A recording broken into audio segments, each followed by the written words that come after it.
ወጣቶችን የምመክረው አንድ መጽሐፍ ይምረጡ፣ ትንሽ አንብቡ። በየቀኑ ቁጭ ብለው ሜዲቴት አያርጉ። ቁጭ ብለው የተለያየ አክቲቪቲ ያረጉ ቅዱስ ቃሉን ሜዲቴት ማድረግን ይልመዱ። ምንም አትጠራጠር፣ ሌላውን ሁሉ እየተው ወደ እግዚአብሔር ቃል መጠጋታቸው አይቀርም።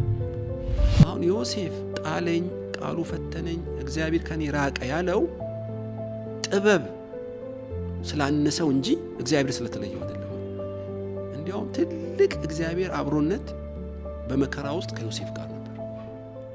የእግዚአብሔር ቃሉ ዕውቀት ከሌለ ደግሞ ሲም የሌለው ሞባይል በለው ይናገራል፣ ግን ኮሙኒኬት አታደርግም። አየህ፣ ቅዱስ ቃሉ በውስጥ ካለ በቃሉ ላይ ተንተርሶ ይተረትርልሃል።